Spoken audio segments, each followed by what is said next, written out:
Olha, uma reportagem inédita do nosso Leonardo Lara acaba de ficar pronta. Uma mulher que conseguiu se proteger e sobreviver ao ataque do ex-marido conta detalhes no nosso programa do plano de vingança desse homem violento.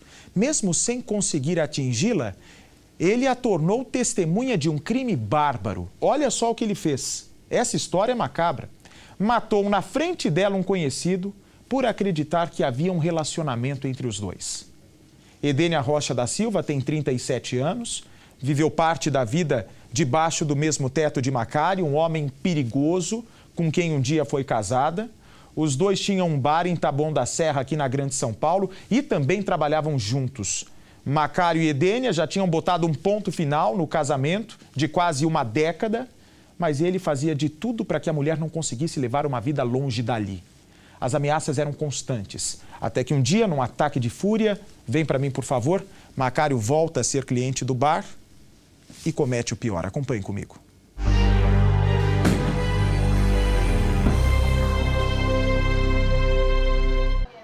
O relato é de uma sobrevivente que escapou por pouco da fúria do ex-marido. Meu sonho é saber que ele pegou uma pessoa pelas costas, sabe? Uma pessoa inocente.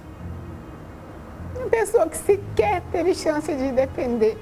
Edênia imaginou que não sairia com vida do ataque. O bar da família em Taboão da Serra, na Grande São Paulo, foi o cenário do crime. Aqui um cliente de 30 anos pediu a última cerveja antes de ser morto pelo ex-companheiro de Edênia. O assassino acreditava que a vítima tinha um caso amoroso com a ex dele. Edênia nega que tenha tido qualquer envolvimento com Antônio Freire. Tudo não passava de uma loucura do ex-marido, conhecido como Macário. Ele falava pra mim, ele me prometia, eu falava pra ele, Macário, eu não tenho nada com o Antônio. Não estraga a vida desse rapaz, não estraga a sua, não estraga a nossa vida. Ele falava assim, a nossa vida você já estragou. Mesmo depois do fim do relacionamento, que durou pouco mais de 10 anos, Manuel Macário se achava dono da ex-companheira.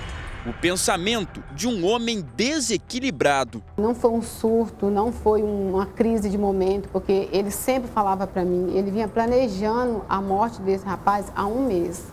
Edênia conheceu Macário quando tinha apenas 16 anos. Ele era o motorista do ônibus que ela pegava para chegar na escola. Macário é 22 anos mais velho. O namoro logo virou casamento. E por algum tempo, o casal viveu feliz.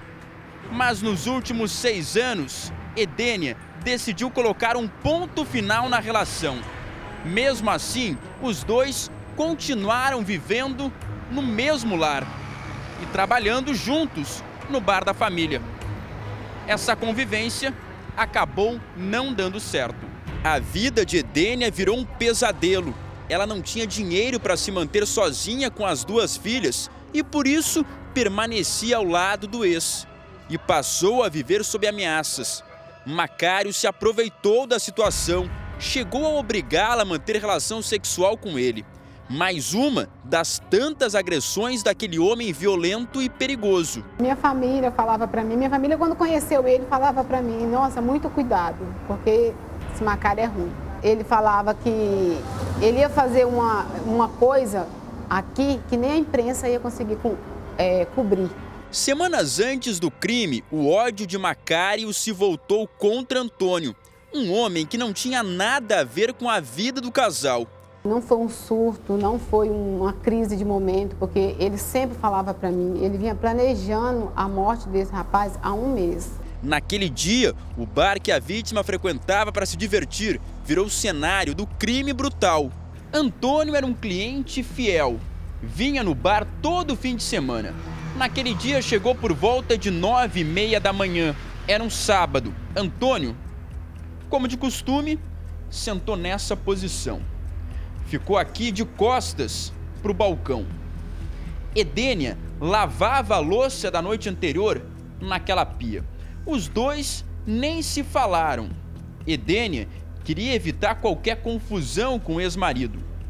Antônio pediu então uma cerveja. O Macário fez questão de servir o cliente fiel. Trouxe a cerveja e cumprimentou Antônio como se fossem bons amigos. Naquele momento, ninguém poderia imaginar que alguns minutos depois, Macário voltaria com um facão na mão. A Edênia acabou concluindo a louça ali na pia e foi levar todo o material aqui nos fundos do bar, onde fica a cozinha. Assim que ela veio para cá, o Macário veio atrás. Em algum lugar aqui nas prateleiras, ele tinha escondido o facão. Ninguém sabia da existência do facão aqui no bar. A Edênia guardando a louça, o Macário então pega o facão e volta lá para frente do bar, onde o cliente bebia cerveja. De costas, sentado nessa posição. O Macário então acabou atingindo o Antônio, que morreu na hora. Depois de matar o Antônio ali na frente, o que ele fez? Quando ele falou agora é você, e conhecendo o perfil dele, eu tinha certeza que naquele momento ele iria mesmo me matar. A primeira reação dela foi fechar essa porta para evitar que o Macário empurrasse ela lá para a cozinha, já que assim ela não teria como escapar. Naquele momento, Edênia começou a se proteger, levantando os braços. A Edênia conseguiu sair correndo. Já aqui fora, ela tirou o sapato de pés descalços, foi naquela direção, partiu disparada. Lá na esquina, onde passa a rodovia, encontrou um ônibus com as portas abertas. Ela nem sabia qual era a linha ou o destino e implorou para o motorista que deixasse ela em uma delegacia. Só que essa delegacia estava fechada, então a Edênia teve que embarcar em outro ônibus para ir para outra delegacia. No caminho, acabou encontrando uma viatura da polícia. Depois de cometer o crime aqui no bar, o Macário foi até a casa da família, que fica nessa mesma rua, alguns metros ali na frente. Lá estavam as duas filhas do casal. Elas contaram que ele chegou lá chorando, dizendo que iria tirar a própria vida. A filha mais velha, de 16 anos, implorou que o pai não fizesse aquilo. E ele acabou se convencendo. A polícia já estava na porta. Macário saiu, se entregou e foi preso em flagrante. Em nenhum momento eu preocupava em ir para o hospital. Eu queria ter acesso à polícia. A minha preocupação o tempo todo, de tanto quando eu encontrei a viatura, eu pedia, pelo amor de Deus, vão voltar, salva minhas filhas, salva minhas filhas. Eu só pedia isso. Antônio era auxiliar de pedreiro, mas pouco se sabe sobre o homem que acabou morrendo sem ter nada a ver com a briga do casal. Antônio costumava aparecer no bar entre um trabalho e outro. Inclusive, chegava a jogar carta com o assassino, dono do estabelecimento. Eu cheguei a pedir para ele, falei, Macário, eu não tenho nada, eu vou chamar o Antônio, a gente conversa com ele. Não faça nada com ele, porque assim como eu não quero que nada, ninguém tira você como pai das minhas filhas, eu não quero que tirem ele da minha, porque eu conheço a filha do Antônio. A filha do Antônio é amiga da minha filha, eram amiguinhas. Macário tentava passar a impressão de que vivia em paz com Edênia. Poucas pessoas sabiam que eles eram separados, apesar de viverem na mesma casa e cuidarem juntos do bar. Macário queria passar a imagem de um bom marido. Ele chegou a ser candidato a vereador nas últimas eleições, mas fez menos de 100 votos. Dentro de casa, Edênia convivia com um homem bem diferente daquele que ele demonstrava ser nas ruas. Ela vivia acuada e com medo. Eu já tinha medo. Na verdade, eu sempre achava que quando ele me chamasse para conversar, eu já achava que ele ia me matar. Além do trauma, a comerciante carrega marcas daquele dia de terror. O ferimento no antebraço esquerdo atingiu um nervo e ela perdeu a sensibilidade. Edênia corre o risco agora de perder também o movimento da mão direita, que foi atingida pelos golpes de facão.